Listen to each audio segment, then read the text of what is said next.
Muito boa tarde a todos. O meu nome é Tiago Códices, eu pertenço ao Departamento Pedagógico do Conselho Nacional dos Estudantes de Direito. Estamos aqui a desenvolver a nossa atividade de comentário político sobre as legislativas de 30 de janeiro de 2021.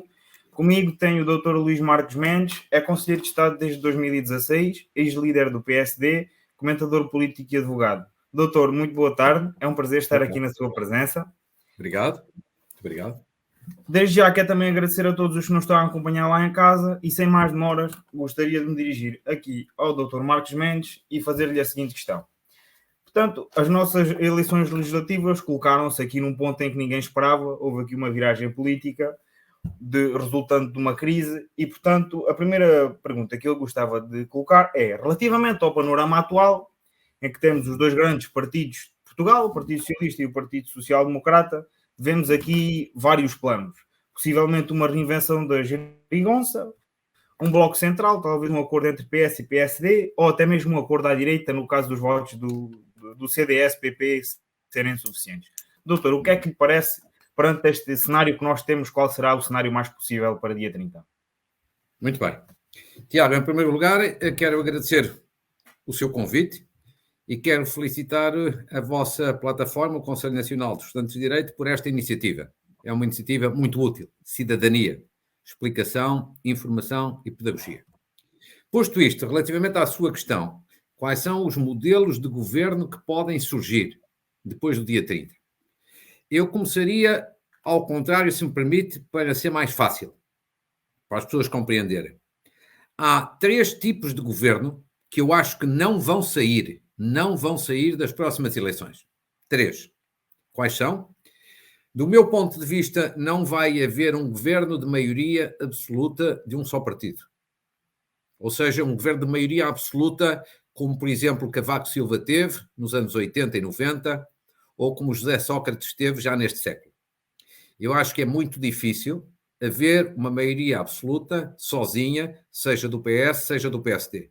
Portanto, esse cenário de um governo de maioria absoluta de um só partido parece-me altamente improvável. Segundo, acho que também é altamente improvável haver um governo de bloco central. O que é um governo de bloco central? É um governo que tem ministros do PS e do PSD, que podia ser liderado pelo PS ou ser liderado pelo PSD. Só aconteceu em Portugal uma única vez na vida. 1983, com Mário Soares a primeiro-ministro, Mota Pinto, líder do PSD, a vice-primeiro-ministro. Eu acho que essa solução também não vai acontecer. Não vai acontecer porquê? Porque os dois partidos, PS e PSD, rejeitam claramente esta solução, que normalmente só é adotada em momentos absolutamente excepcionais de grande crise. Portanto, não é um cenário provável. Terceiro, também acho que não é provável o cenário que tivemos durante estes últimos 6 anos da chamada geringonça. Mesmo que os três partidos à esquerda, Partido Socialista, Bloco de Esquerda e CDU, juntos tenham a maioria dos deputados, como acontece atualmente, eu acho que a geringonça terminou, pelo menos para já. Enquanto António Costa for líder do PS, eu acho que não vai ressuscitar a geringonça, não vamos voltar a ter um governo da geringonça, que no fundo era um governo do PS, mas apoiado no Parlamento pelo PCP e pelo Bloco. Eu acho que essa solução acabou com o chumbo do orçamento, com a abertura desta crise, e não me parece que seja ressuscitada. Ok, portanto aqui tem os três cenários que em teoria são possíveis, mas que eu acho que na prática são improváveis. Nem maioria absoluta de um só partido, nem bloco central, nem geringonça. Então, sendo assim, respondendo à sua questão, qual é o governo que é previsível? Na minha opinião, é provável. É um governo minoritário, ou dirigido pelo PS, ou dirigido pelo PSD, ou liderado por António Costa, ou liderado por Rui Rio. Um governo minoritário, como nós já tivemos em várias fases da nossa democracia. Por exemplo, já neste século, José Sócrates teve um governo minoritário, sem geringonça nenhuma, sem um apoio parlamentar permanente no Parlamento. António Guterres também já teve isso no final do século passado. Cavaco Silva teve isso nos anos 80. E, portanto, eu acho que isto é o que vai acontecer. E como é que esse governo funciona? Que é a pergunta que as pessoas farão a seguir. Se é minoritário, como é que passa no Parlamento e como é que aprova orçamentos e leis mais importantes? Vou-lhe dar o meu ponto de vista como é que isso vai acontecer. Primeiro, um governo minoritário pode passar no Parlamento sem ter nenhuma votação. Um governo não precisa ser votado.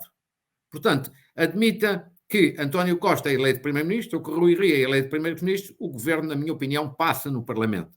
E depois os orçamentos. E eu acho que vamos ter esta solução. Se o PS for poder, for governo, e António Costa é Primeiro-Ministro, eu acho que o PSD vai negociar e vai viabilizar pelo menos alguns orçamentos. O primeiro orçamento, o segundo orçamento, o terceiro já será mais difícil. Se Rui Rio for Primeiro-Ministro, eu acho que quem vai viabilizar estes orçamentos, negociando-os e viabilizando pela abstenção, será o Partido Socialista na oposição. Portanto, é uma solução que, evidentemente, já tem vários antecedentes em Portugal, já aconteceu várias vezes. É uma solução perfeitamente legal e perfeitamente legítima. Tem um problema, evidentemente, que é, não tendo um apoio parlamentar permanente e estável, corre o risco de ter alguma ameaça de instabilidade e corre o risco de não durar os 4 anos da legislatura. Pode durar 1 ano e meio, 2 anos, 2 anos e meio, 3 anos. Na minha opinião, um governo dessa natureza, acho que os 2 primeiros orçamentos passam. O terceiro já tenho dúvidas e o quarto ainda mais dúvidas. Explico porquê, também já agora este ponto. Porquê é que eu digo que um governo minoritário vai ter os 2 primeiros orçamentos viabilizados por quem ficar na oposição? Porquê? Porque desta vez os 2 primeiros orçamentos são ambos este ano.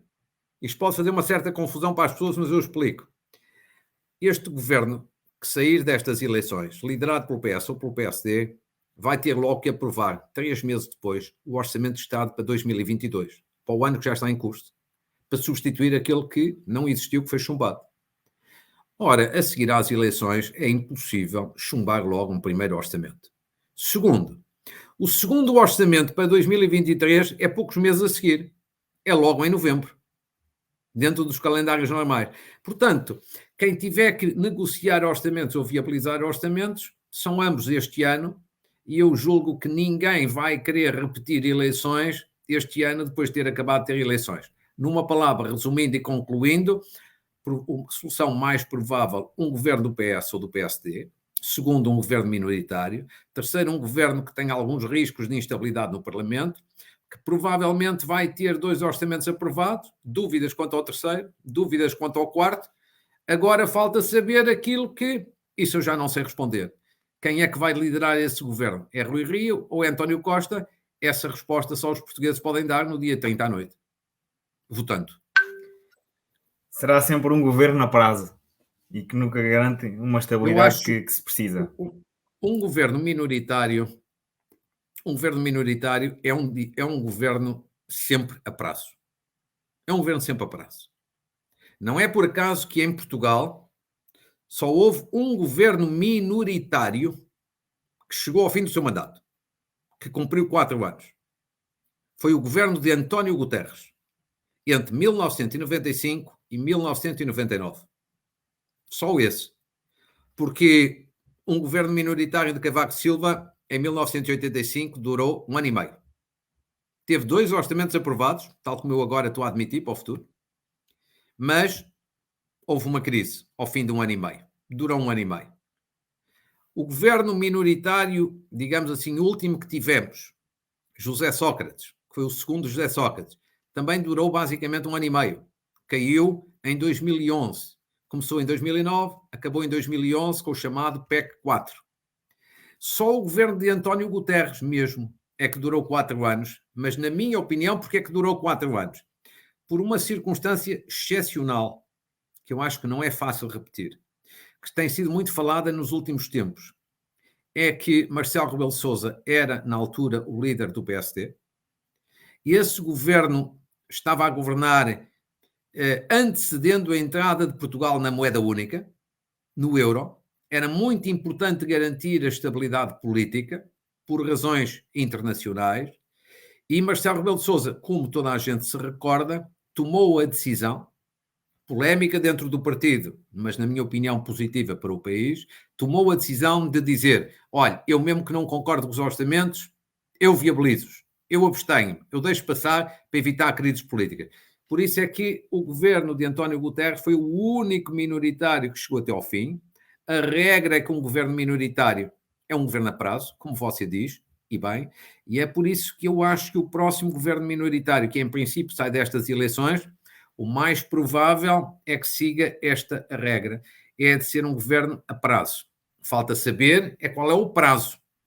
Pode durar que prazo? 1 ano? 1 ano e meio? 2 anos? 3?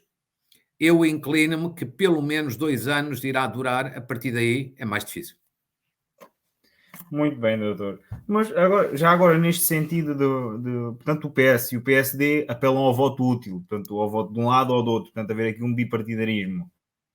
Certo. Mas esse voto útil, ao fim e ao cabo, vai se revelar prejudicial aos partidos mais pequenos. Portanto, não acaba por ser aqui uma contradição dos partidos que se apregam tão democráticos, apregam tanta democracia, mas agora vão prejudicar os partidos mais pequenos? Portanto, se nós gostamos tanto que haja esta diversidade parlamentar como nós temos em Portugal, não se vai agora prejudicar com o voto tão útil? Depende da análise de cada um. Os interesses dos partidos são diferentes. Em alguns casos até são contraditórios. Ou seja, evidentemente que o voto útil é útil para alguém, mas é inútil para outro alguém. Quando é útil para algum partido, acaba por ser um voto prejudicial a outro partido. É da lógica das coisas. Agora, nas últimas eleições, em 2019, não houve muito voto útil. Não houve. Praticamente não houve voto útil. E, portanto, houve até aqui o crescimento de alguns pequenos partidos e o surgimento até de partidos que não existiam. Se tivesse havido muito voto útil, à direita ou à esquerda, da última vez, provavelmente o Partido Socialista tinha tido mais votos e provavelmente os pequenos partidos tinham tido mais dificuldades. Porquê é que você diz, e eu concordo consigo, que desta vez é capaz de haver bastante voto útil? Quer à esquerda, quer à direita. À esquerda, porquê? Porque esta crise que foi provocada pelo chumbo do orçamento é uma crise muito impopular. É uma crise que uma parte grande do país não desejava.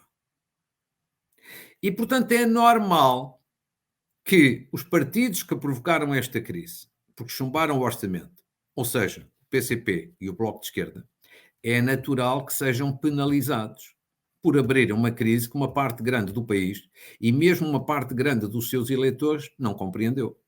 E, portanto, é natural que uma parte desse eleitorado tradicional do Bloco de Esquerda e do PCP façam voto útil no Partido Socialista. Segundo, ainda voto útil à esquerda porquê?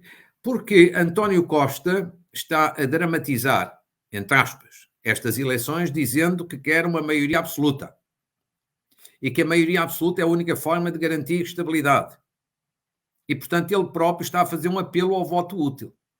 Coisa que ele não fez em 2019. Porque ele aí fazia um apelo ao voto na geringonça.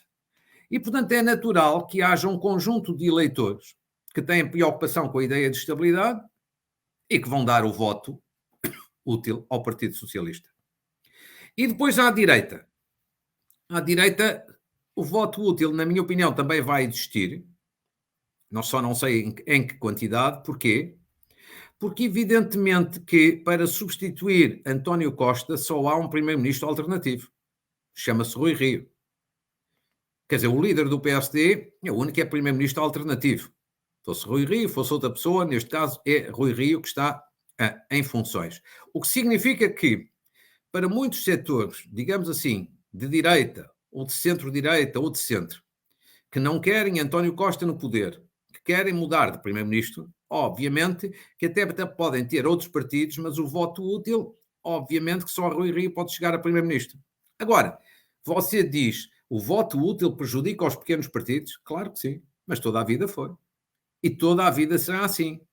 Quando numas eleições elas são muito bipolarizadas, elas são muito dramatizadas entre os dois grandes partidos, há voto útil.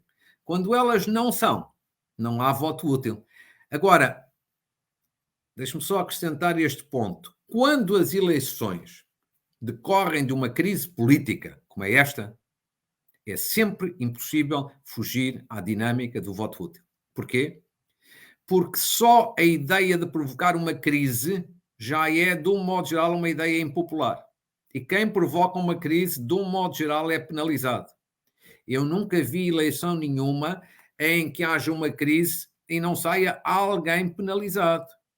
Por exemplo, há 10 anos, o governo de Sócrates também caiu, também era minoritário, com o chamado PEC 4. E houve, por exemplo, um partido à esquerda, que foi o Bloco de Esquerda, que foi altamente penalizado por ter contribuído para a queda desse governo. Ora, como esta crise não foi muito desejada pelos portugueses, é natural que as eleições sejam mais dramatizadas do que eleições no prazo normal, logo mais voto útil, logo com isso beneficia o PS e o PSD e são prejudicados, do modo geral, todos os outros partidos. Falta saber quem é que é mais prejudicado, à direita ou à esquerda, e se o voto útil é por igual à direita ou à esquerda. Mas, resumindo, quando as eleições nascem de crises, do modo geral há sempre voto útil, há sempre penalização de quem abre uma crise e, portanto, beneficiam os dois maiores partidos, prejudicam os outros. Uns dirão que isto é mau para a democracia. O PS e o PSD dirão que isto é bom para a estabilidade. Repare, a análise e a reflexão depende do ponto de vista de cada um, porque cada partido tem a sua estratégia, tem a sua tática e tem os seus objetivos que são diferentes dos outros. Normal em democracia. Muito bem, doutor. Agora partimos aqui para o assunto dos debates. Os debates estiveram desde o início envoltos em muita política. Desde logo porque não se incluiu ao livro, porque de momento não tinha assento parlamentar, mas foi eleito. Depois levantou-se a questão de ser apenas 25 minutos, 12 minutos e meio para cada orador. Não lhe parece que estes debates, será que vieram esclarecer suficientemente o eleitorado? Portanto, qual é a sua visão geral dos debates que tivemos até agora? Foram suficientemente esclarecedores ou foram só umas bombas de ideias e nada acrescentaram ao debate democrático? Repara o seguinte, o que eu vou dizer em 3 ou 4 pontos de forma sintética o que eu acho dos debates. Primeiro, acho bom que tenha havido esta quantidade grande de debates, que ainda não acabou, mas está agora na reta final. Eu acho que isso é bom. Mesmo que uns achem que esclareceu pouco, outros achem que esclareceu bastante, outros achem que esclareceu quase nada, eu acho que é melhor haver debates que não haver debates. É melhor haver muitos do que haver poucos. Eu acho, globalmente, foi positivo. Segundo dado, eu acho que isto não é apenas a minha opinião, eu acho que é a opinião da generalidade dos portugueses por uma razão. As audiências que estes debates têm tido até o momento são audiências muito grandes. Muito grandes. Vários debates têm tido audiências de 1.200.000 pessoas, 1.300.000, 1.400.000, 1.500.000 de pessoas. É muita gente. E, portanto, eu acho que os portugueses tiveram interesse nestes debates porque assistiram a eles, senão mudavam de canal. E, portanto, este é um dado positivo. Terceiro dado, foram muito ou pouco esclarecedores. Eu diria que há de tudo. Houve debates que não serviram para esclarecer coisa nenhuma. Houve alguns debates que acho que foram úteis, do ponto de vista de esclarecimento. E acho que há um debate quinta-feira que é importante. Entre Rui Rio e António Costa, eu espero que seja útil e que seja até bastante esclarecedor. Terceiro ou quarto lugar, acho que foi útil para que, sobretudo os pequenos partidos, que são menos mediáticos, que têm menos presença na comunicação social, pudessem apresentar, explicar os seus pontos de vista. E, portanto, resumindo e concluindo, acho que tiveram utilidade. Agora deixe-me abordar também uma outra questão que se fala muito. Mas são debates muito curtos. De 25 minutos não dá para nada. Eu não penso assim. Primeiro ponto é assim, para você ter muitos debates, eles têm que necessariamente ser mais curtos. Porque as televisões também não podem só estar a transmitir debates. Portanto, a alternativa era, em vez de fazer 30 debates, fazer 10 E podiam ser mais longos, mas alguém ficava de fora e prejudicado. Portanto, obviamente que se você tem mais debates em pouquíssimos dias, porque basicamente é fazer todos os debates em 12 dias, obviamente que eles têm que ser mais curtos. Mas atenção, há um ano nas eleições presidenciais também já houve debates e basicamente com esta dimensão. Há 2 anos, 2019 também houve debates, basicamente sempre entre 25 a 30 minutos. Agora, vamos ao ponto essencial que é assim. Há muita gente que diz, mas 25 minutos é pouco tempo para explicar 2 ou 3 ou 4 matérias importantes. E eu aí não concordo com a maior parte das pessoas. É assim, uma pessoa, um bom político hoje em dia tem que ter capacidade de síntese. Um bom político tem que ser um bom profissional. E um bom profissional sabe que tem ali 12 minutos ou 13 minutos para passar a sua mensagem. Portanto, tem que se preparar. Portanto, tem que ter uma mensagem mais sintética, mais direta. Em vez de falar pelos cotovelos, tem que ser mais direto, mais enxuto, mais assertivo. Isto prepara-se. Deixe-me dizer-lhe o seguinte: só nós em Portugal é que achamos que precisamos de uma eternidade para explicar uma ideia. No Parlamento Europeu, a intervenção de qualquer deputado não pode ultrapassar 3 minutos. Não é 13, é 3. Não é 30, é 3 minutos. O que é que isto exige? Exige maior preparação. Exige, de facto, que cada protagonista pense muito bem como é que vai explicar as suas ideias.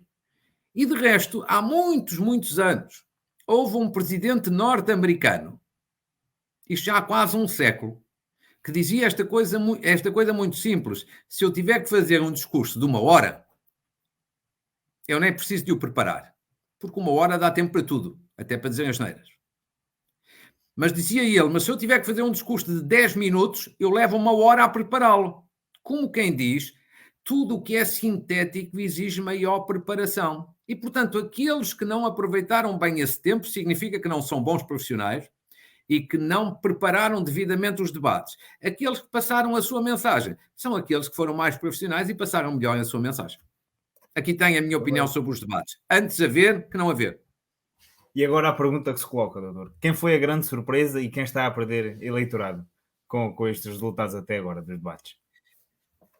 A grande surpresa é mais fácil responder à sua questão. A segunda questão, já lá vamos, é mais difícil. Na minha modestíssima opinião, a melhor surpresa foi Rui Tavares do LIVRE. Eu explico porque é que eu acho que foi a boa surpresa. Estou à vontade, que eu não vou seguramente votar no LIVRE. E também não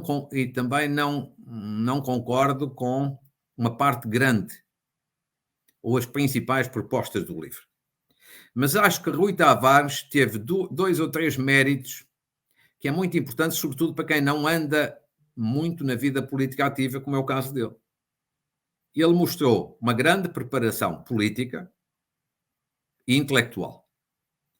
Ele mostrou que é capaz de ser muito sintético e muito direto nas matérias fundamentais, o que significa que se preparou. Terceiro, ele, gosta ou não das suas ideias, foi acutilante. Quarto, ele foi acutilante com os adversários sem ser incorreto, sem ser mal educado, sem ser deselegante. O que mostra que na política uma pessoa pode ser duro, assertivo e acutilante sem ter que necessariamente ser deselegante. E depois, porque teve, de facto, aqui algumas prestações interessantes. Claro que também beneficiou da circunstância de ser novidade. Enquanto que todos os outros já são mais ou menos conhecidos e já participaram em vários tipos de debates, Rui Tavares, digamos assim, era um novato. Era relativamente neófito nestas matérias. Mas eu acho, para mim, foi talvez a maior surpresa. Agora, quem mais perdeu com estes debates, quer dizer, há uma coisa que é objetiva. Isso, quer dizer, quem mais perdeu, só mais tarde, com sondagens e com as eleições, é que se perceberá.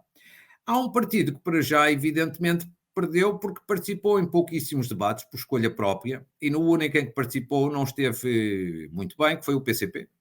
O Partido Comunista só participou até o momento num único debate, porque decidiu não participar nos debates que se realizam nas televisões de cabo e, portanto, Jerónimo de Sousa fez apenas um debate. foi o debate com António Costa, que não lhe correu manifestamente bem. Portanto, o Partido Comunista, pelo menos em teoria, é neste momento talvez o que tenha mais a perder.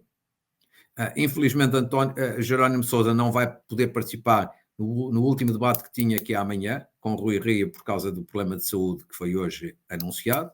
Primeiro, o que a gente deseja é que os problemas de saúde dele se resolvam, porque a saúde é mais importante que a política, e ainda por cima, ele, gosta ou não se gosta, é uma pessoa encantadora do ponto de vista humano, do ponto de vista pessoal, mas do ponto de vista político é muito objetivo. O PCP fez questão de não participar em vários debates, portanto, fugiu a eles, perdeu a oportunidade. E no único debate em que participou, manifestamente não esteve muito bem.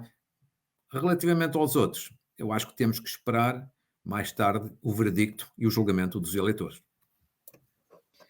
Doutor, depois já de um ano, mais quase 2 anos em pandemia, julgo eu, e não estou a fazer de todo uma avaliação, mas julgo eu que houve aqui uma incapacidade ou uma falta de vontade política dos nossos governantes de resolverem a questão do voto em isolamento.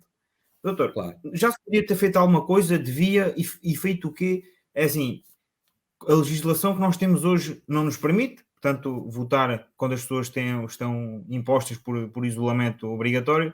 Mas o Sim, que é que acha desta situação, doutor? Não acha que os nossos políticos deviam ter encontrado uma solução para que todos tivessem claro. acesso ao voto? Claro que sim, claro que sim. Acho que é mesmo, se me permite a expressão um bocadinho muito popular, é mesmo uma vergonha esta situação. Eu vou-lhe já dizer como é que eu acho que isto era facílimo de resolver. Facílimo. E como alguns países lá fora, que já tiveram eleições em tempo de pandemia, também resolveram. Olha, bastava que a lei eleitoral fosse alterada para dizer o seguinte: as pessoas que estão em isolamento podem votar no dia 29, véspera das eleições. E as demais pessoas votam, como é normal, no dia 30. Ou seja, atendendo a esta situação absolutamente excepcional, podia-se ter feito a votação em 2 dias, no sábado e no domingo. No sábado para uns, no domingo para outros. E isto não era ser discriminatório, porque se as pessoas estão isoladas ou em quarentena, é porque estão doentes, é porque têm um problema de, se vier à rua, podem contaminar outros. E, portanto, deveriam votar num dia em que as mesas de voto estavam apenas preparadas para eles votarem. Portanto, por exemplo, o sábado, véspera das eleições. E os outros votavam tranquilamente no domingo. Porque se você fizer esta coisa que vai ter que acontecer, infelizmente, que é pessoas infectadas e pessoas não infectadas votam todas no dia 30, isto vai criar um certo receio em muita gente. Sobretudo até pessoas mais velhas, que vão pensar, se eu saio de casa para ir votar, cruzo-me na mesa de voto com alguma pessoa infectada, basta esta ideia para criar medo. E criar medo pode favorecer a abstenção, as pessoas não irem votar. Ao passo que, se tivesse previsto, uns votam no sábado. Vamos admitir, as pessoas em isolamento, as pessoas que estão doentes votam no sábado. Muito bem, não contaminam ninguém. As outras votam no outro dia. Portanto, era uma votação feita em 2 dias, mais simples do que fazer tudo no dia 30. Segundo dado, você perguntar-me se isso é assim tão simples, como eu estou a dizer, porque é que não foi feito? Não foi feito, porque a Assembleia da República, antes de ser dissolvida, para que isto que eu estou a propor pudesse acontecer, tinha que ter feito uma alteração à lei eleitoral para a Assembleia da República. A lei eleitoral diz que só se vota num dia. Portanto, neste caso, dia 30. Para poder votar no sábado e no domingo, tinha que ser feita uma alteração à lei eleitoral. Mas isso era facílimo. Os deputados podem fazer. Não pode ser feito pelo governo. O governo não tem poderes para isso. Mas podia ter sido feito. Terceiro dado que pouca gente sabe. Pouca gente sabe isto que eu vou dizer. No dia 12 de novembro, ou seja, antes da dissolução, mas quando já sabia que havia eleições, portanto, só estava à espera da dissolução, a Assembleia da República até aprovou uma lei para permitir, digamos assim, o voto por antecipação, aquele voto que é no dia 23. Mas esse é para toda a gente. Você, que não está infectado, se quiser, pode ir votar no dia 23. Eu, que não estou infectado, se quiser, posso ir votar no dia 23. Portanto, o problema são aquelas pessoas que ficam infectadas ali no dia 24, 25, 26, por aí fora, e que ainda são os milhares, e que, para quererem votar, vão ter que votar no dia 30 conjuntamente com os outros. O que faltou, portanto, foi a Assembleia da República, que no dia 12 esteve a tratar desse assunto, esqueceu-se, entre aspas. Não teve capacidade de prever os acontecimentos. Mas bastava ter pensado no que aconteceu noutros países que fizeram eleições em tempo de pandemia, que adotaram soluções desse género, fazia-se uma pequena alteração à lei eleitoral. Portanto, houve aqui o quê? Da parte de todos os partidos. Ninguém pode atirar culpas ao outro, a responsabilidade é de todos. Houve aqui uma falta de capacidade de previsão, de antecipação, falta de planeamento. Deixe-me até dizer-lhe mais outra coisa que eu acho que é um bocadinho surpreendente, até dá vontade de rir. Veja bem, você, Tiago, é capaz de já não se lembrar, mas em setembro, nas eleições autárquicas que nós tivemos, setembro, há pouco, do ano passado, as urnas de voto funcionaram, lembra-se até que horas? Até às 8 da noite. Até às 8 da noite, coisa que não era habitual. Pois. Porque a Assembleia da República prolongou a votação para que não houvesse grandes ajuntamentos, que estávamos em pandemia. Mas a pandemia em setembro até estava mais controlada do que agora. E agora que a pandemia está pior, nós vamos votar até às 7 e não até às 8. Ou seja, agora é que devíamos ter mais tempo para que as pessoas não entrassem em ajuntamentos. Portanto, tudo isto mostra o quê? Mostra que nada disto foi bem pensado. Nada disto foi bem pensado. E, portanto, houve aqui uma falta de capacidade de previsão. Sendo assim, chegados a este ponto, como a Assembleia da República agora já não pode reunir, como já não pode alterar a lei eleitoral, como o Governo não tem poderes para isto, o que é que vai acontecer? Vai acontecer que vai haver uma recomendação qualquer para que para que as pessoas que estão doentes ou isoladas votem ali em determinadas horas, mas é mais ou menos em simultâneo com as outras pessoas. E eu receio bem que haja gente, sobretudo pessoas mais idosas, que têm medo de ser contaminadas e que faltem à votação. Isso faz aumentar a abstenção e isso não é bom para a democracia. Também aqui uma certa inércia por parte do Ministério da Administração Interna depois da saída de Eduardo Cabrita e agora Francisca Van Duman, com a acumulação de duas pastas. Também pode ser esse um dos motivos que levou... Mas aqui desculpe, só interrompê-lo. Aqui temos que ser justos. A ministra Van Dunen aqui não tem culpa nenhuma. Porque quando este assunto podia ter sido resolvido, que era antes da dissolução do Parlamento, o ministro era o ministro Cabrita. Portanto, na minha opinião, o ministro Cabrita, responsável pela administração interna na altura, devia ter chamado a atenção da Assembleia da República para alterar a lei para prever esta situação. Portanto, a atual ministra já não pode fazer muito. Porquê? Porque ela não pode mudar a lei. Agora já não se pode. Só se podia mudar a lei até ao Parlamento ser dissolvido. Portanto, dia 12, 13, 14, 15, ali até ao dia 20 e tal de novembro, que foi quando o Parlamento foi. Estas coisas na vida é assim. Estas coisas na vida têm o seu tempo. E quando uma pessoa não atua a tempo e horas, tem uma falha. E foi o que aconteceu. Não se atuou a tempo e horas. Agora estamos a remendar muito à portuguesa. Portanto, estamos a fazer um remendo quando podíamos ter agido por antecipação. Bem, temos que ser otimistas. Esperemos que tudo corra bem. É isso, doutor, é isso. Nós já falamos aqui no Jerónimo de Sousa, mas eu gostava de voltar a esse ponto. Doutor, não será que a instabilidade da liderança, porque efetivamente há uma instabilidade na liderança, quer se queira, quer não, embora o Partido Comunista seja um partido muito consolidado e haja muito respeito pelo líder, há uma instabilidade na liderança e sabemos que há vários pretendentes, inclusive o João Ferreira. Será que esta instabilidade não pode levar depois a afetar futuros acordos de governação que possam existir, no caso do Partido Socialista vir a precisar? Não devia já o Partido Comunista ter encontrado uma solução? Sim, vamos lá ver. Há aqui duas ou três questões completamente diferentes. Quer dizer, o PCP é um partido diferente dos outros. Muito diferente dos outros. É muito, muito diferente de todos os outros, em que a gente nunca sabe muito bem o que é que acontece dentro do PCP. Enquanto que nos outros partidos vem tudo nos jornais, no PCP, do modo geral, a gente não sabe o que acontece lá dentro. Agora, esta infelicidade para Jerónimo de Sousa, de ter que parar a campanha para fazer a tal cirurgia, uma carótida, eu julgo que no plano político até vai gerar alguma simpatia a favor do PCP. Nestes momentos, de modo geral, as pessoas ficam com simpatia. E, portanto, claro que esta doença não foi inventada por Jerónimo de Sousa, obviamente, não é disso que eu estou a insinuar, mas acaba por ser até criar algum fenómeno de simpatia em relação ao PCP. Segundo, há um dado aqui curioso. Enquanto Jerónimo de Sousa está, digamos assim, impedido de participar na campanha, o PCP anunciou que será substituído por 2 Joões, pelo João Oliveira e pelo João Ferreira. Por exemplo, no debate amanhã na SIC com Rui Rio, quem vai participar é João Oliveira, que é o líder parlamentar.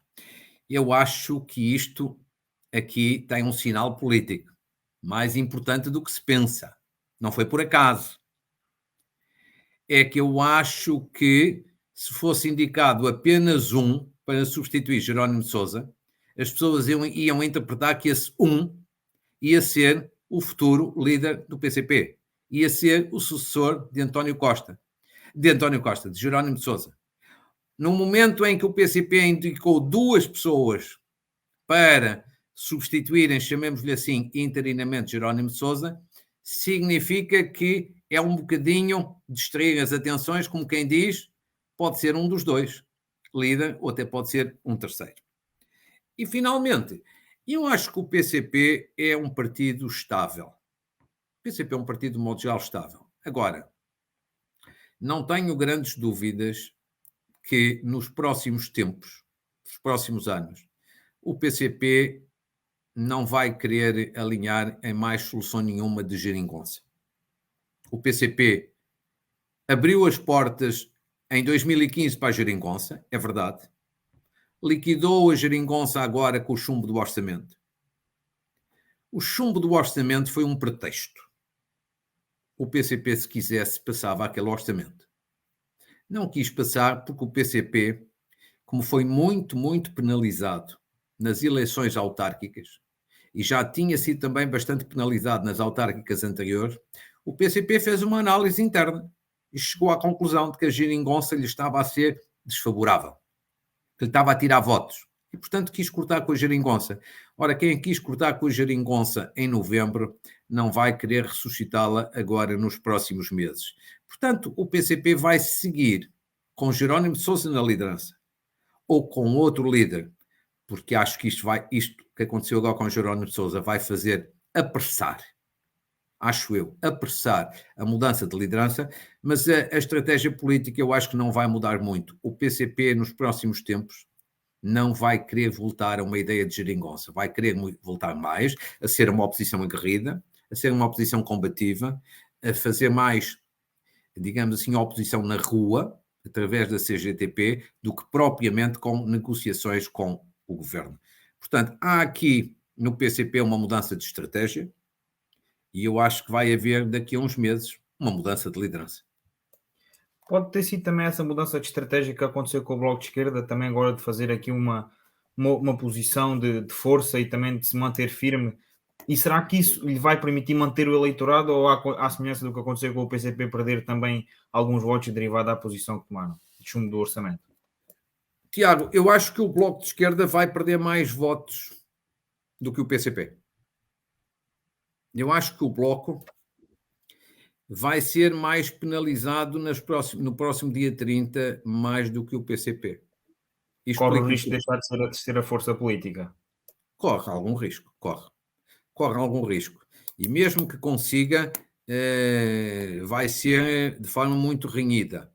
O Bloco de Esquerda teve 9, tal% em 2019, uma grande votação.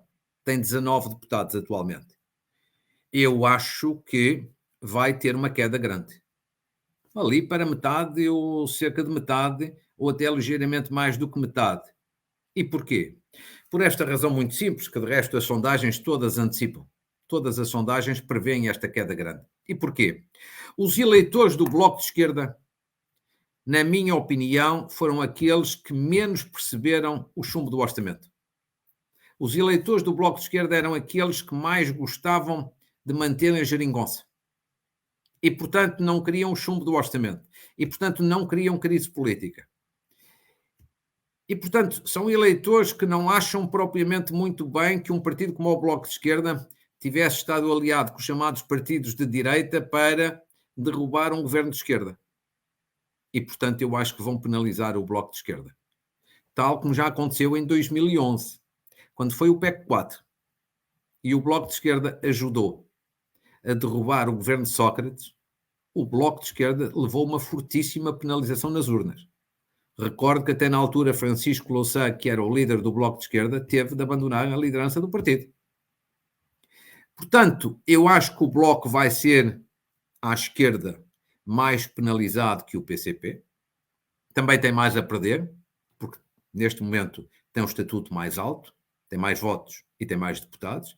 Acho que vai ser o que vai mais ter a perder, embora eu deva reconhecer que a sua líder, Catarina Martins, tem feito, do modo geral, debates com bastante eficácia. Ou seja, eu acho que ela tem vindo a fazer um esforço grande para estancar a perda do Bloco de Esquerda. Agora, ela vai conseguir isso? Tenho dúvidas. E para ter um pouco mais de certezas num sentido ou no outro, vale a pena ver o debate desta noite entre António Costa e Catarina Martins. Eu acho que este debate desta noite, à esquerda, vai ser ainda mais importante que o debate que houve entre António Costa e Jerónimo de Sousa. Porque este debate pode ajudar Catarina Martins a recuperar um pouco, ou ao contrário, pode ajudar António Costa a ter mais voto útil à esquerda dos eleitores tradicionais do Bloco. Muito bem, doutor. Mas o doutor pegou aí num ponto que foi o facto do Bloco de Esquerda ser aliado à direita, portanto, para chumbar o orçamento. Mas essa estratégia, penso que também o PAN já deixou transparecer num futuro governo. Já transpareceu que pode fazer uma coligação com o PS ou com o PSD. Acha que isso é uma boa estratégia, até mesmo para o próprio partido? Quer dizer, não há, a não haver uma definição do que é que o partido quer. Tanto pode ir para um lado, tanto pode ir para o outro. Será que é uma boa estratégia? Está a falar do PAN? Sim, sim. Todos os animais de natureza. Quer dizer, eu acho que o problema do PAN, antes dessa estratégia, é o outro. Eu acho que o PAN vai ter muita dificuldade nestas eleições. Estas eleições são muito más para o PAN. É certo que o PAN não contribuiu para a queda do governo. Não foi o PAN que chumbou o orçamento, nem foi o PAN responsável pela abertura da crise política. Mas eu acho que com o voto útil à esquerda, o voto útil em António Costa e no Partido Socialista, eu acho que o PAN vai perder muitos votos. Quanto a isso, não tenho grandes dúvidas. Quanto à questão da estratégia, evidentemente que eu tenho dúvidas que muita gente compreenda esta ideia de disponibilidade para fazer um entendimento parlamentar à esquerda ou à direita. É um bocado difícil, eu compreendo. É a sua questão e eu acho que concordo. Ou seja, para muitos eleitores faz uma grande confusão que haja um partido que tanto está disponível para se coligar à esquerda como à direita. Tudo isso ajuda muito a que o PAN, neste momento, está em muita dificuldade nas sondagens e nas intenções de voto. Vai ser muito difícil o PAN aguentar-se nestas eleições. É aquilo que eu penso. Muito bem, doutor. Mas agora pegava aqui também na questão do livro. Já falámos aqui no doutor Rui Tavares, que é uma pessoa muito bem preparada, inteligente, culta, sabe o que está a fazer. E a verdade é que ele também já tem algum historial, já vem do Parlamento Europeu, já esteve inclusive no Bloco de Esquerda e formou o Partido Livre. Será que esta prestação dele será suficiente para ser eleito? Portanto, não será que o eleitorado ficou ressentido com o facto de Joacim de Catar Moreira se ter desvinculado do LIVRE e ter continuado com o assento parlamentar? Será que será o suficiente para o LIVRE ter assento no Parlamento? Não sei, mas é difícil.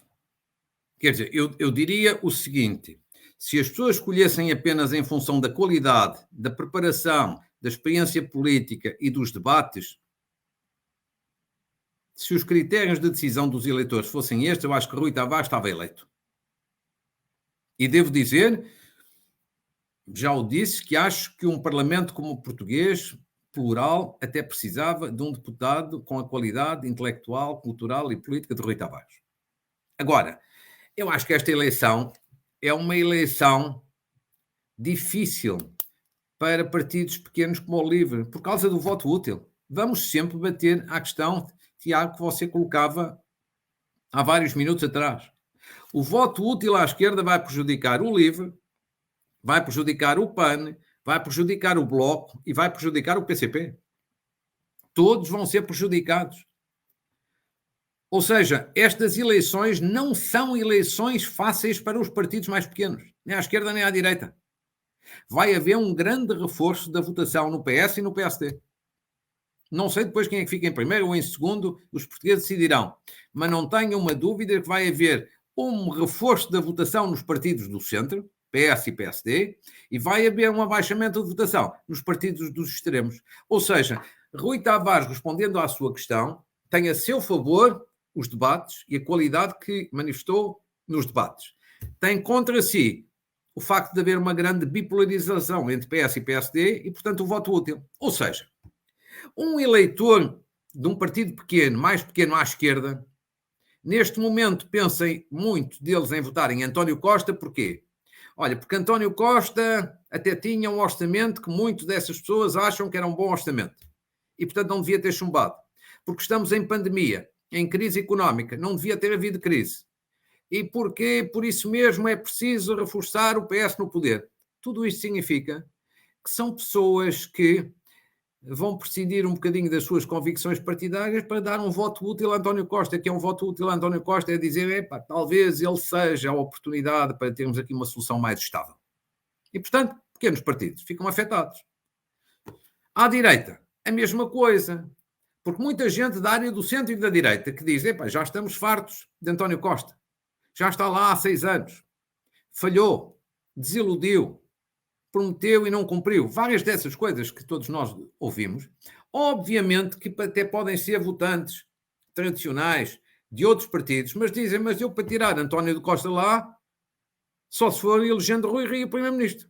E, portanto, Rui Rio pode beneficiar de voto útil do centro e da direita, mesmo que não sejam eleitores tradicionais do PSD. Porquê? Porque só há 2 primeiros ministros que podem ganhar aqui as eleições, o António Costa ou o Rui Rio. Ou seja, estas eleições são muito amargas para os pequenos partidos e são mais simpáticas para os 2 grandes partidos. Falta saber no dia 30 qual é apenas o grau. Que estas eleições são más para os pequenos partidos, já sabemos. Agora, qual é o grau, qual é o nível, em que percentagem e em que proporção, isso é que temos que preparar pelo dia 30. Doutor, colocando aqui um cenário de uma maioria de esquerda, mas de uma vitória percentual do PSD, será que Rui Rio se encontra com coragem de governar, mesmo assim com um governo minoritário com uma maioria de esquerda na Assembleia?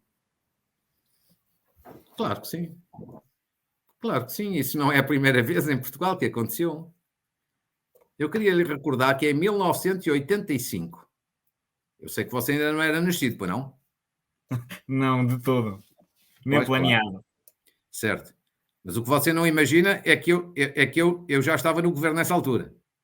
Está a ver? A diferença entre a sua juventude e a minha veterania. Está a ver?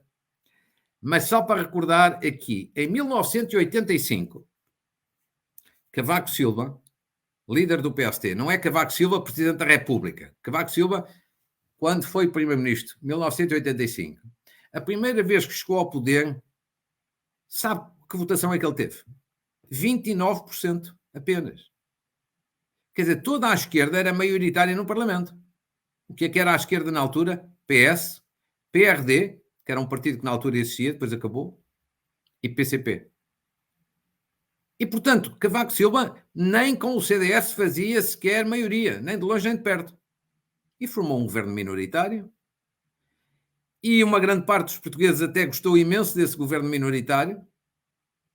Tanto que 1 ano e meio depois o governo foi deitado abaixo, foi derrubado, houve uma crise, houve eleições antecipadas e Cavaco Silva passou de 29% para 51%. Portanto, é perfeitamente possível haver, digamos assim, maioria de deputados à esquerda, ou seja, maioria de deputados PS, Bloco, PCP, mas todavia Rui Rio ser o mais votado, e se não há uma nova geringonça, então Rui Rio pode ser empossado como Primeiro-Ministro. É uma solução perfeitamente possível. É por isso que eu dizia no início, eu quero voltar sempre ao início. eu não tenho nenhuma dúvida que nós vamos ter ou um governo minoritário do PS ou um governo minoritário do PSD. Eu só não sei se vai ser dirigido pelo PS ou dirigido pelo PSD. Ou seja, se o mais votado vai ser António Costa, se Rui Rio. Acho que neste momento as sondagens dizem que está tudo ainda muito em aberto. Com vantagem para o PS, mas ainda tudo muito em aberto. Agora, não tenha nenhum tipo de dúvidas. Se Rui Rio ganhar as eleições, ou seja, tiver mais deputados que o Partido Socialista, ele vai ser primeiro-ministro de um governo minoritário, com os problemas de instabilidade que já vimos, mas vai ser. E se António Costa for o mais votado, mesmo sem geringonça, também vai ser primeiro-ministro. Portanto, não tenho nenhuma dúvida que vai haver um governo minoritário do PS ou do PSD, dirigido por Rui Rio ou dirigido por António Costa. Doutor, o doutor Rui Rio já fez aqui transparecer que não vai estabelecer acordos com o Chega, mas possivelmente para conseguir governar com um mínimo de estabilidade poderá até estabelecer um acordo com a Iniciativa Liberal e com o CDS. Em que princípios ou em que eixos é que acha que o PSD pode ceder para conseguir encontrar um acordo? Portanto, aqui as grandes bandeiras do PSD neste momento são a saúde, Sim. o ambiente, possivelmente a educação, mas onde é que acha que o PSD vai ter de ceder para conseguir estabelecer um acordo com esses dois partidos da direita? Quer dizer, eu acho que, se me permite, uma pequenina diferença relativamente ao que disse. Eu acho que a grande questão que o PSD está a colocar nestas eleições é a questão fiscal, é a questão dos impostos. A grande bandeira, a grande causa que o PSD apresentou no seu programa eleitoral na passada sexta-feira é a questão da redução dos impostos. A redução primeiro do imposto sobre as empresas, IRC, e mais tarde a redução do imposto sobre as pessoas, IRS. Depois, a seguir, eu diria que vem sim a saúde, a educação, o ambiente, mas a grande proposta, a grande bandeira é a questão fiscal. Ou seja, é uma questão aqui de um modelo diferente de desenvolvimento, é a ideia de que baixar impostos é um instrumento importante para atrair investimento, criar riqueza, gerar emprego e, portanto, a prazo, fazer aumentar mais os salários. Agora, você Doutor, deixe-me pergunta... só interromper. Diga. Peço desculpa. Eu Diga, nem diga. coloquei em causa a redução dos impostos, portanto, essa é que é uma das grandes bandeiras do PSD, porque para mim, pelo menos, parece-me óbvio que para conseguir estabelecer um acordo com a Iniciativa Liberal ou com o CDS, isso então teria de ser perentório. Eu acho que aí nem haveria dúvida. Mas peço desculpa, Sim. por favor, continue. Não, repare. Vamos lá ver. Para haver um entendimento com o CDS e com a Iniciativa Liberal, evidentemente tem que haver aqui concessões de parte a parte. Com o CDS não me parece difícil. Não há, assim, em termos programáticos, grandes diferenças. Com a Iniciativa Liberal, eu acho que é possível também aproximações, mas não é tão fácil. Não é tão fácil. Por exemplo, dando aqui 2 exemplos. Impostos. Quer dizer, ambos estão de acordo, PSD e a Iniciativa Liberal, que é preciso baixar os impostos. Bem, mas isso eu acho que o país está quase de acordo todo nisso. Mas depois, relativamente ao modelo de redução, a diferença entre o PSD e a Iniciativa Liberal é enorme. Porque a Iniciativa Liberal, por exemplo, no domínio do IRS, que é uma taxa única. Uma taxa única. O PSD não aceita taxa única. Só taxa por escalões, ou seja, com progressividade. Quem ganha mais, paga mais. Portanto, vai ter que haver aí concessões, um bocadinho de parte a parte. Eu julgo que a grande concessão vai ter que ser feita pela Iniciativa Liberal por uma razão muito simples, que quase ninguém diz isto em Portugal. Ainda não vi ninguém dizer isto nos debates que se realizaram até ao momento. Eu acho que um modelo como a Iniciativa Liberal propõe de taxa única, não estou a dizer se é bom ou se é mau, mas acho que esse modelo é inconstitucional. Eu acho que esse modelo não passava no Tribunal Constitucional. E nós estamos aqui numa plataforma de estudantes de direito. Há muitas coisas que é preciso ver se são conformes à Constituição. E, portanto, eu acho que a nossa Constituição define basicamente este princípio de que o nosso sistema fiscal tem que ser progressivo. Progressivo é quem ganha mais, paga mais. Depois o que pode ser é, em vez de ter 5 escalões, pode ter 6, 7 ou 8. Em vez de ter uma taxa de 40%, pode ter 30, 35, 32. Isso sim, cada governo faz o que entende. Agora, uma taxa única, que é, você, eu, um banqueiro, um operário, um bombeiro, pagam todos da mesma maneira, face à nossa Constituição, isso não é fácil. Claro que diz-se-á, há pessoas que defendem isto, que diz-se-á, mas isto existe em vários países da Europa. É verdade. Mas podem ter, e seguramente têm, constituições diferentes da nossa. E mudar a Constituição, numa matéria dessas, não é fácil. Portanto, vai ter que haver, para entendimentos, vai ter que haver concessões, e vai ter que haver concessões em várias áreas, como no domínio social também. A iniciativa liberal defende muito a liberdade de escolha. Liberdade de escolha das escolas, liberdade de escolha no domínio da saúde. O PSD não tem, digamos assim, uma abertura tão grande nesse domínio. Acho que, se eles precisarem de se entender, não tenho uma dúvida que farão concessões, sobretudo tendo em atenção isto.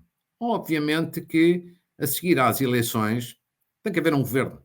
Não vamos ter novas eleições a seguir, até porque a Constituição não o permite. E, portanto, tem que se entender.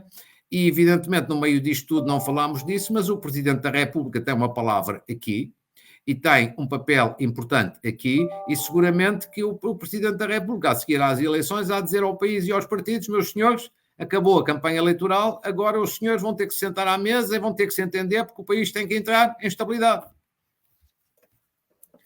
Doutor, agora permita-me puxar aqui à questão o CDS.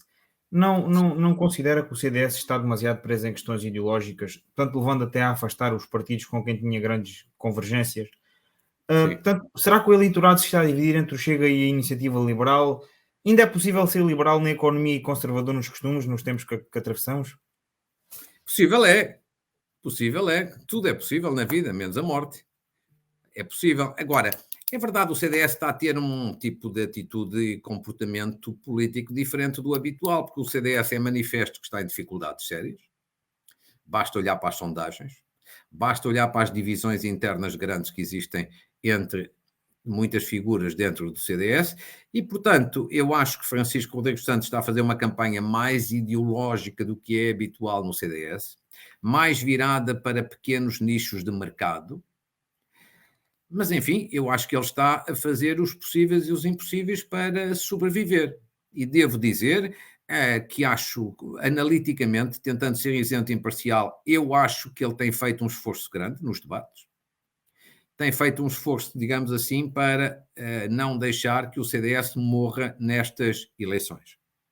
E eu acrescentaria, independentemente de ser do CDS ou não ser do CDS, eu acho que para a democracia é mau se o CDS, digamos assim, acabar nestas eleições, ou se quase desaparecer nestas eleições, porque, independentemente de ter, digamos assim, as suas fragilidades, o CDS é um partido fundador da democracia. A democracia nasceu com 4 grandes partidos, um deles é o CDS, e, portanto, enfraquece a democracia se um partido como o CDS, evidentemente, desaparece em termos eleitorais. Agora, que está em sérias dificuldades, está, que fala cada vez mais para pequeninos nichos de mercado, também, mas isso é fruto das circunstâncias que o partido está a viver, infelizmente para eles. Doutor, podemos por isso considerar que a Iniciativa Liberal está a ocupar o lugar do CDS ou estamos a falar de eleitorados completamente distintos? Eu diria que são as duas coisas. Estamos a falar de eleitorados bastante distintos, por um lado, e, segundo lugar, acho que vai ocupar, junto do PSD, cada vez mais o lugar que tradicionalmente era ocupado pelo CDS, sem dúvida. Ou seja, eleitorados distintos, sim, porque o eleitorado da Iniciativa Liberal é um eleitorado muito urbano. O eleitorado do CDS é um eleitorado mais rural. O eleitorado da Iniciativa Liberal, além do urbano, é o eleitorado mais jovem, bastante jovem, dinâmico, cheio de ambições. É pessoas que querem subir na vida, no elevador social. A iniciativa, o CDS digamos, é um eleitorado mais conservador, mais velho em termos etários, portanto, mais rural e mais idoso em termos etários. Portanto, são dois eleitorados bastante diferentes. Agora, olhando para as sondagens, a Iniciativa Liberal tende a ficar à frente do CDS. E se tende a ficar à frente do CDS, passará a ser, evidentemente, no futuro, o parceiro preferencial da parte do PSD. O PSD, para ter alguns entendimentos à direita, para ter a tal pequena estabilidade que você falava, vai ter que se entender com esses dois partidos. Se a Iniciativa Liberal fica em segundo lugar, vai ser, obviamente, o parceiro preferencial do PSD. Portanto, são eleitorados diferentes, sem dúvida, mas a Iniciativa Liberal pode cada vez mais ocupar o lugar que o CDS tinha, que era de ser o segundo partido à direita. Isto pode mudar no dia 30 de janeiro. Muito bem, doutor. Bem, tínhamos que chegar ao fim do hemiciclo e colocando agora aqui uma questão acerca do Chega. Portanto, aqui há cerca de um mês tínhamos sondagens que davam 10% de representação parlamentar ao Chega e as mais recentes só já lhe atribuem 4%. Portanto, houve aqui uma grande diminuição da intenção de voto no espaço de um mês. Se calhar até provavelmente foram os debates que já influenciaram essa intenção de voto. O que é que o doutor acha que está a correr mal relativamente à liderança do Chega? Duas ou três coisas simples. Primeiro, o voto útil. Voltamos ao voto útil. Uma coisa é a intenção de voto quando você ainda está distante de eleições, em que as pessoas manifestam a sua intenção de forma descontraída.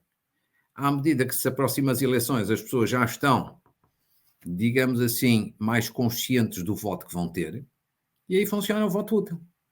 E, portanto, o Chega, não tenho dúvidas que, relativamente às suas intenções iniciais, ter 10, 12, chegou a falar em 15%, eu acho que o Chega vai subir, mas vai ficar longe desse resultado.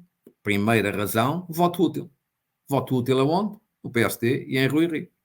Segundo, eu acho que a mensagem do Chega, gosta ou não se gosta, é uma mensagem muito cansativa. É sempre igual. E as pessoas a dada altura cansam. É muito repetitiva. É sempre aquela mensagem concentrada naqueles temas que sabemos, já não preciso aqui de repetir a prisão perpétua, os pedófilos, os apoios sociais, tudo isso. Eu acho que é um discurso muito redutor. Quer dizer, ouve-se uma vez com alguma curiosidade, gosta ou não se gosta. Ouve-se à segunda vez já torcendo um pouco o nariz, e à terceira e à quarta começa a cansar. Portanto, é uma mensagem um pouco repetitiva. Terceiro, o estilo do líder também a dada altura cansa, porque ele fala à esquerda, à direita, para trás, para a frente. É um pouco cansativo, os debates dele parecem um bocadinho combate de boxe. Não me parece que seja isso que a maioria dos portugueses quer. Claro que tem pessoas que o apreciam, sem dúvida. Mas eu acho que a dada altura é cansativo. E porquê? Aquilo que mais afeta, para além do voto útil, é um bocadinho isto, quer dizer, as pessoas não tomam uma decisão de voto apenas pela retórica. Toda a gente sabe que André Ventura é uma pessoa que tem uma retórica fácil. No plano da retórica, porventura, é o melhor debatente de todos eles. Tem aquele grande treino dos debates que fazia sobre futebol. Mas a política é uma coisa diferente do futebol. No futebol, aquilo que é verdade hoje, amanhã é mentira, ou vice-versa. Na política não pode ser da mesma maneira. A futebolização da política, que é um bocadinho aquele modelo, pode dar para alguns pequenos nichos de mercado, mas eu acho que não dá para o grande eleitorado. Numa palavra, eu acho que o Chega tem vindo a baixar por efeito do voto útil, por um lado, e também pela mensagem muito retórica e cansativa que o Chega tem tido. Doutor, por último, deixe-me colocar a questão acerca do Partido Socialista. António Costa já disse que se não ganhar as eleições vai se demitir. Sim. Porventura já ouvimos falar que até possivelmente Pedro Nuno Santos, que é de uma facção mais à esquerda do PS, poderá ser um possível líder. Mas sim, será que isto não está a gerar um pouco de instabilidade no partido? Se António Costa se vier a admitir, não haverá aqui um bocado de inércia na escolha do líder? Quer dizer, não temos aqui ninguém que está mesmo apontado que será mesmo aquela pessoa, que será entre aquela e outra. Não se pode transparecer aqui um pouco de inércia?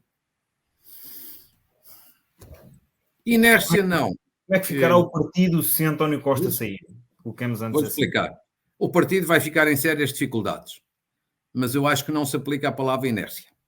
Aplica-se mais a palavra perturbação. E vou explicar.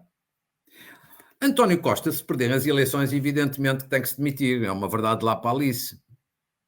Então, quem foi primeiro-ministro e acaba de perder umas eleições significa que tem um voto de desconfiança dos portugueses. Portanto, não tem outra saída, tem que se demitir. Portanto, aquilo que ele disse é normal. Bom, primeiro ponto. Segundo ponto. Se ele se demitir, vai-se abrir um processo interno de eleição no PS, que leva 3 ou 4 meses até ser resolvido. Não é resolvido na semana seguinte, nem no mês seguinte, leva 3 ou 4 meses. Uma eleição interna num partido leva 3 ou 4 meses. O terceiro, o que é que vai acontecer dentro do PS? Vai acontecer aquilo que acontece sempre em qualquer partido, quando um líder histórico e com muito tempo de poder sai. Há perturbação. Não tenha nenhum tipo de dúvida, claro que vai haver perturbação. Como houve perturbação no PSD quando saiu Cavaco Silva, depois de muitos anos de poder. Como houve perturbação no PSD quando saiu Passos Coelho.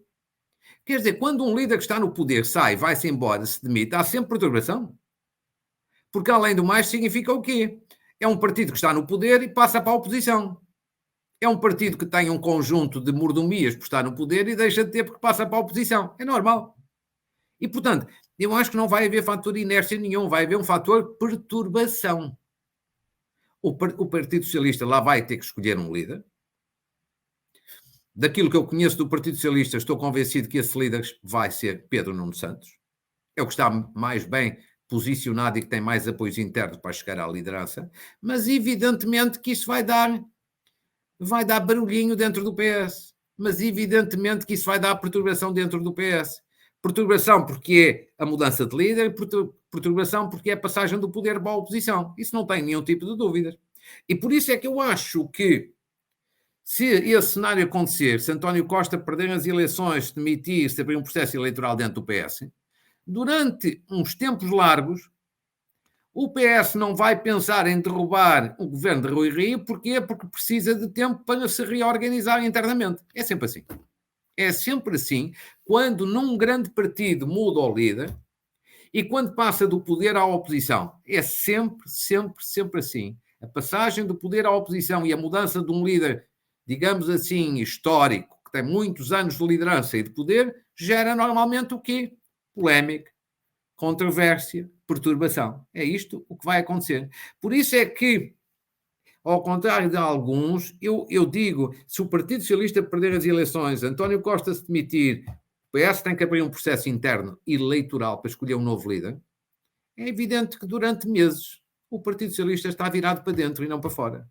O Partido Socialista não vai tratar da oposição a Rui Rio, vai tratar dos seus problemas internos. E aí sim vamos ter um Partido Socialista bastante mais dividido do que está hoje. Muito bem, doutor. Já percorremos todo o hemiciclo, portanto, Sim. agora gostaria de fazer um apelo àqueles que nos estão a assistir via live, que se quiserem colocar questões, por favor, o façam. Mas temos já aqui uma questão da Catarina Delgado Martins, que é a seguinte: acha que o rendimento básico incondicional funciona em Portugal? Tenho muitas dúvidas. Acho uma ideia interessante para debater, para refletir, mas tenho muitas dúvidas e tenho dois tipos de dúvidas. Uma no plano dos princípios, outra no plano financeiro. No plano dos princípios é o seguinte, eu não sei se é uma solução correta haver uma espécie de rendimento básico incondicional, uma espécie de rendimento mínimo garantido. Eu acho que deve haver, sim, um rendimento mínimo garantido, um rendimento básico para as pessoas que têm necessidades, para as pessoas que estão abaixo do limiar da pobreza, para as pessoas que, de facto, estão em situação vulnerável. Agora, de uma forma geral e incondicional, parece-me um erro. Parece-me um erro por esta razão. Nem todos são iguais e, portanto, um critério de justiça é tratar diferente aquilo que é diferente. Não é tratar diferente aquilo que é igual. Nós não podemos tratar da mesma maneira aqueles que estão relativamente bem na vida, comparando com aqueles que têm grandes dificuldades. E, portanto, um rendimento que seja universal, que é esta ideia, não parece a ideia mais feliz. Segundo, por uma questão de natureza financeira, não há dinheiro. Quer dizer, não há dinheiro. Que é uma coisa tão simples quanto isto. Nós não temos dinheiro para tudo. Nós não temos dinheiro para o investimento que é preciso fazer na saúde, que ninguém discorda. O investimento que é preciso fazer na educação. o investimento que é preciso fazer na justiça, que em muitos setores está tecnologicamente atrasadíssima, e, sobretudo, nós não temos dinheiro para estar a generalizar apoios quando nós precisamos de aumentar apoios em alguns setores muito vulneráveis. Vou dar aqui um exemplo que pouco se fala. Oh, meu caro Tiago, você é um jovem e eu com 60 e poucos anos também me considero ainda mais ou menos isso. Mas atenção, nós temos 3 milhões de pensionistas em Portugal. 3 milhões. Que são pessoas que vivem com pensões baixíssimas. Que uma parte grande não chega a 1.000 euros. Nós temos que concentrar esforço para aumentos extraordinários das pensões. Ora, nós não podemos tanto ter dinheiro para tudo. Governar é fazer escolhas. E eu acho que a grande escolha, em termos de subsídios, é para aumentar as pensões de milhões de... A mim faz-me enorme impressão como é que os partidos, todos eles, pensam em baixar impostos e bem, pensam em aumentar salários e bem, pensam em tudo isso, mas não pensam em apoios mais fortes às pensões de reforma. Pessoas com 70 anos, com 80 anos, com 90 anos a viverem terríveis dificuldades. Portanto, se nós tivéssemos muito dinheiro, se fôssemos a Suécia, a Dinamarca, a Finlândia, eu diria, podíamos talvez pensar num rendimento relativamente geral, ou seja, para toda a gente. Como não temos, nós neste momento somos dos países mais pobres da União Europeia. Desculpem eu insistir nisto. O dinheiro não vem do céu. Nós somos dos países mais pobres da União Europeia, ainda por cima com uma dívida pública brutal.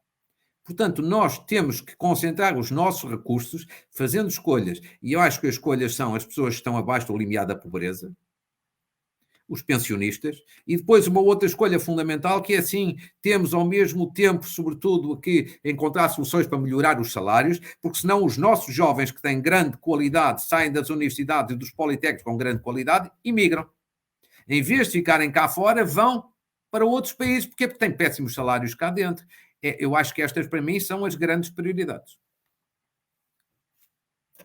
Obrigado, doutor. Temos ainda outra questão do Luís Sena, que nos pergunta se acha que o LIVRE vai apoiar um governo do Partido Socialista. Já respondemos, no fundo, essa questão através aqui do nosso diálogo, mas... No fundo, sim. A minha resposta é sim. Acho que o LIVRE, se tiver deputados eleitos, vai apoiar o Partido Socialista. Isso não tenho nenhum tipo de dúvidas. Vai ser um apoio para o Partido Socialista, mais estável e, digamos assim, mais coeso, e a criar menos problemas que o apoio que foi até ao momento do PCP e do Bloco de Esquerda. O problema é saber se o LIVRE vai ter deputados. Mas se tiver deputados, um ou mais, vai ser, evidentemente, um aliado do Partido Socialista. Muito bem, doutor. Olha, não querendo aqui alongar muito mais a questão, mas acho que é uma questão que eu gostava de lhe colocar.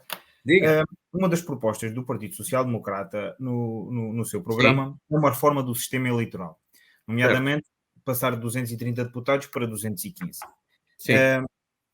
O que é que o doutor acha sobre esta proposta? Acha que é justo, não vai influenciar ou de outra forma prejudicar o interior, ou tem que haver um sistema mais equilibrado? Ou então, possivelmente, uma valorização dos votos brancos? O que é que o doutor acha? Olha, devo dizer o seguinte, acho que esta proposta pode ser bem-vinda, mas não é nenhuma prioridade em Portugal. Eu vou-lhe dizer o meu ponto de vista, explico rapidamente. O Parlamento ter 230 deputados ou ter 215 é a mesma coisa. É a mesma coisa. É a mesma coisa. Portanto, eu acho que isto não é nenhuma prioridade em Portugal. Repare, eu já fui há muitos anos defensor de uma grande redução do número de deputados. Hoje em dia acho o princípio salutar, mas não acho nenhuma prioridade. Não acho nenhuma prioridade. O Parlamento com 230, ou com 215, ou 210, ou 220, vai ser a mesma coisa. Eu acho que isso, se me permite, é passar ao lado do essencial. Sabe o que é o essencial no plano da reforma do sistema político? No plano da reforma do sistema político era muito mais importante, Tiago, é que você soubesse, desculpe só para dar o seu exemplo, você exatamente de que concelho do país é que é? Alandroal, Distrito de Évora. Distrito de Évora, que eu conheço bem. Lá há um belíssimo restaurante, antigamente comia-se muito bem. Não me recordo agora do nome. Não era o Maria ou é uma coisa assim. Restaurante Maria, sim. Não podemos fazer publicidade, mas sim. Ok. Não interessa, não tem mal. Mas comia-se lindamente, portanto espero que continue a comer-se. Agora, você é do Alandroal. É assim, eu vivo em Oeiras. Você, quando agora for a eleição, você não faz ideia nenhuma quem é o seu deputado, porque não há um deputado propriamente pelo Alandroal.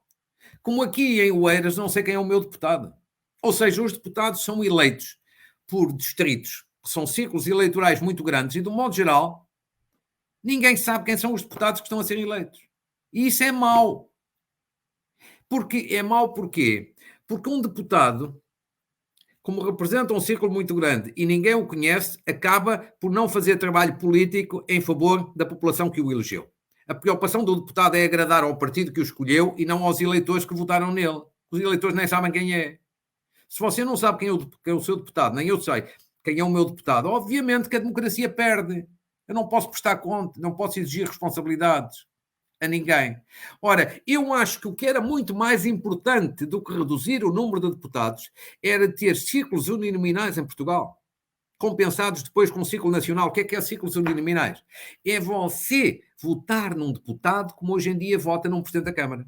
Quando você vai votar no Alandroal, nas eleições autárquicas, você vota no partido A, B ou C, mas você sabe que se votar no PS tem o senhor fulano tal, ou no PSD tem o senhor fulano tal para Presidente da Câmara, certo? Isso é bom, porque vocês sabem quem é que está a votar, não é apenas um partido, está a votar numa pessoa. Eu gostava que nas eleições para a Assembleia da República fosse a mesma coisa, votar num partido e numa pessoa. Para eu saber quem é a pessoa que me representa. Quem é a pessoa que defende os interesses do meu concelho e da minha região, do meu círculo eleitoral.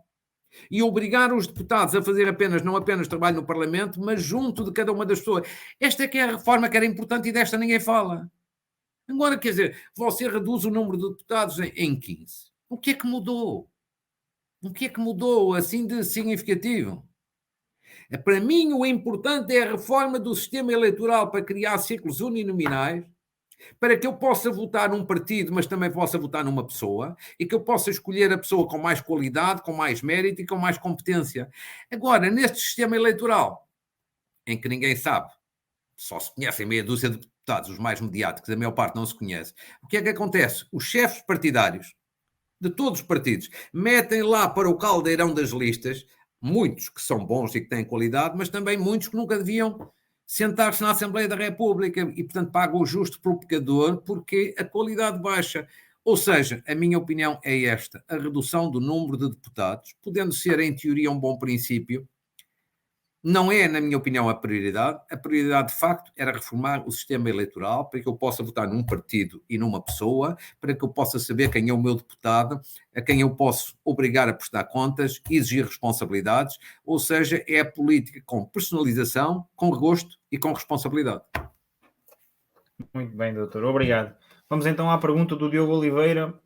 Doutor Luís, qual seria para si, a nível partidário, a melhor solução para o país nestas eleições? Isso é... Bom, eu vou ser completamente sincero, como gosto sempre de ser. Eu sou pessoalmente adepto de governos de maioria absoluta, de um só partido, que é aquilo que já disse há bocado, que eu acho que não vai acontecer. Eu vou explicar rapidamente. Na minha enorme vida política, foi durante muitos anos, já acabou, mas tive muitos anos na vida política, eu sou das poucas pessoas em Portugal que participou em todos os tipos de governo que é possível. Eu participei num governo minoritário, de um só partido. Eu participei num governo de coligação. E eu participei em 2 governos de maioria absoluta de um só partido. Portanto, eu conheço as várias formas. Um governo minoritário, já falámos aqui, é um governo instável. Um governo de coligação é um governo estável, mas tem um pequeno problema. Passa-se muito tempo dentro do governo a negociar entre os partidos para convergir posições e às vezes perde-se tempo a resolver os problemas do país. Aquele que eu acho que é o cenário mais responsabilizante e mais transparente e mais estável para o país é um governo de maioria absoluta de um só partido. Porquê? Porque esse governo sabe-se que está lá há 4 anos. Portanto, garante a estabilidade. Segundo, porque esse governo não tem desculpas se não tomar as decisões certas para resolver os problemas do país, porque tem maioria suficiente para isso. Não pode andar a desculpar-se com a falta de apoio aqui ou acolá, hoje ou amanhã. Terceiro, porque a oposição também sabe o que deve fazer. Sabe que tem 4 anos para se preparar, para fazer a oposição, para construir diferenças, para construir alternativas.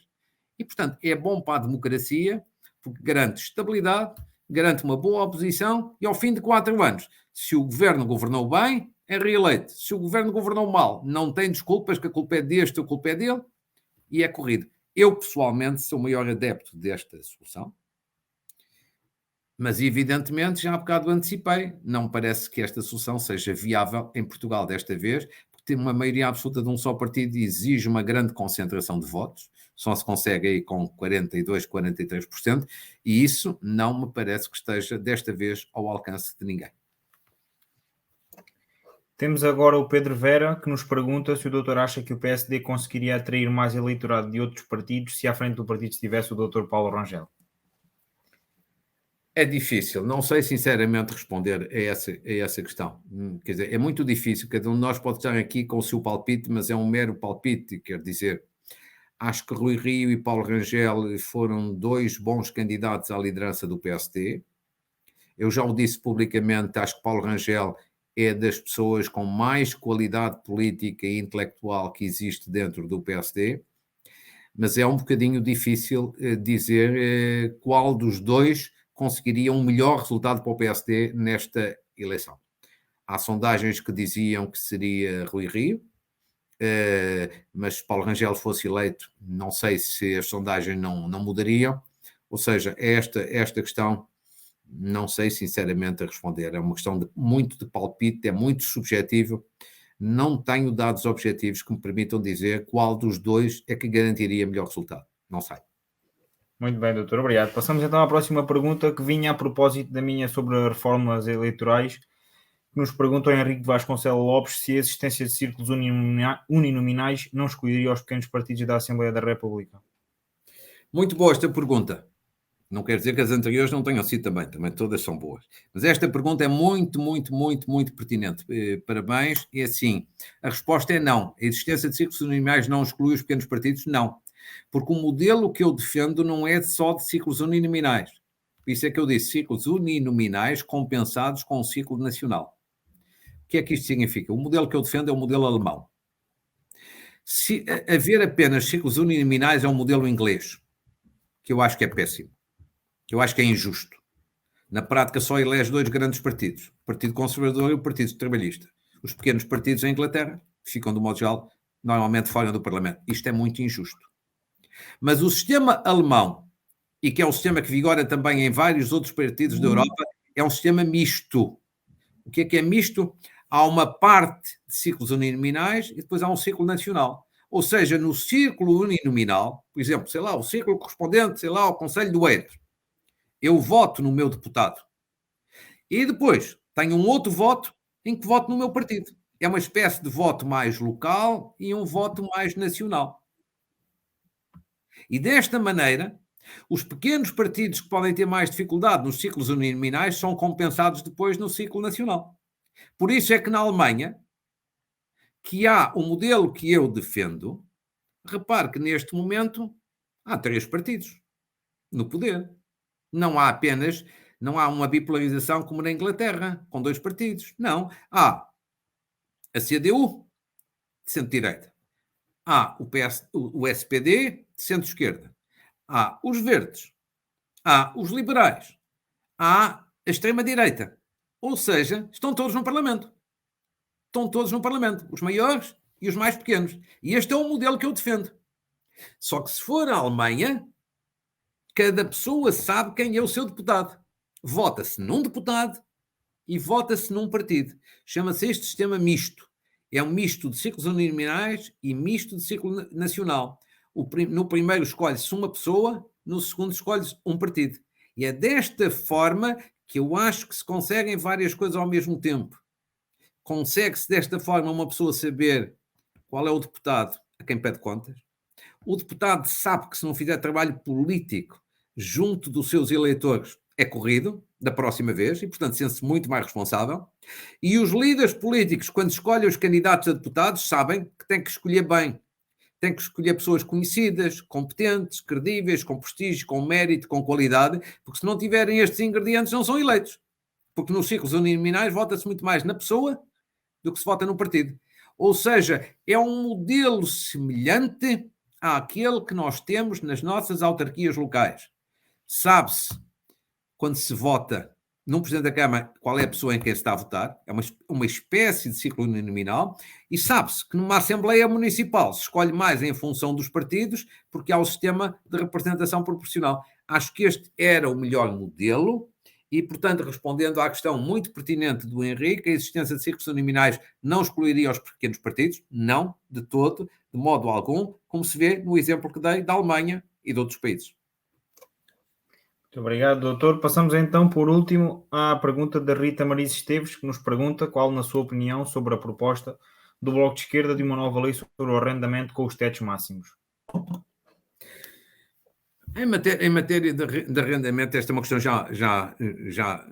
já muito técnica. Em matéria de arrendamento, há sempre vantagens e inconvenientes nas várias soluções. Ou seja, se tivermos tetos máximos, há um regime grande flexível e o arrendamento corre o risco de haver poucas casas no arrendamento, mas se não tivermos tetos máximos, corre o risco das rendas serem muito elevadas. Por exemplo, hoje a habitação é um drama completo para os jovens, porque não têm casas para arrendar, porque são valores completamente proibitivos.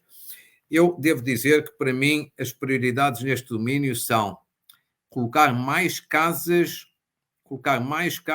no arrendamento, porque mais concorrência é que leva a baixar os preços.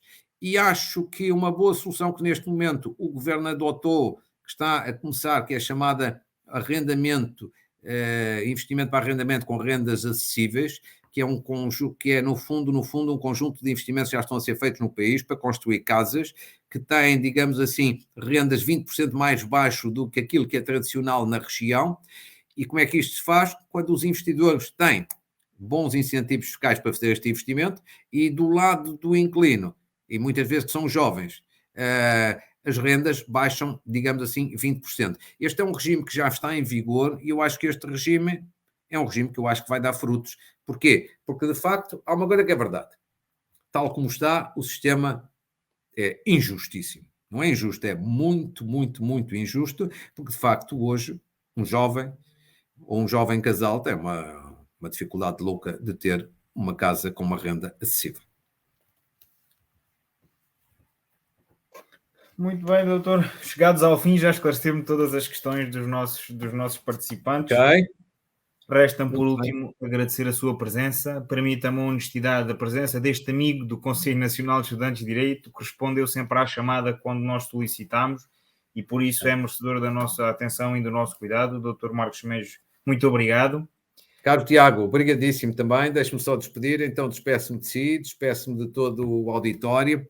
Agradeço-vos esta oportunidade. Eu é que tive gosto pelo convite e no futuro, quando houver eleições ou noutro momento, e se acharem que é útil, disponham sempre, só não participe se não puder e faço sempre desta forma. Dou a minha opinião com muita Faremos o rescaldo depois do dia 30. Muita sinceridade. Muito bem, muito gosto e felicidades para todos. Felicidades para todos. Foi um grande privilégio estar aqui consigo na sua companhia e ouvir as suas sábias palavras. Deixe-me só ressalvar que estes eventos resultam sempre de um grande trabalho de equipa, de um grande esforço, de comunicação, Isso só é possível graças a dirigentes de topo que dirigem esta grande estrutura que é o CNED e com os quais eu tenho o enorme prazer de todos os dias me cruzar e poder aprender com eles. Portanto, é para mim também um grande privilégio. Ressalvar que amanhã teremos às 10 horas da manhã com o Dr. André Coelho Lima, do PSD, ao qual serei eu também a fazer uma entrevista e a procurar aprofundar algumas das propostas do PSD. A todos grande muito obrigado, uma boa noite e obrigado por nos terem acompanhado até aqui. Muito obrigado, doutor. Uma boa noite. Obrigado. Até uma próxima. Um abraço para si e para todos. Boa noite. Obrigado, boa noite. Obrigado.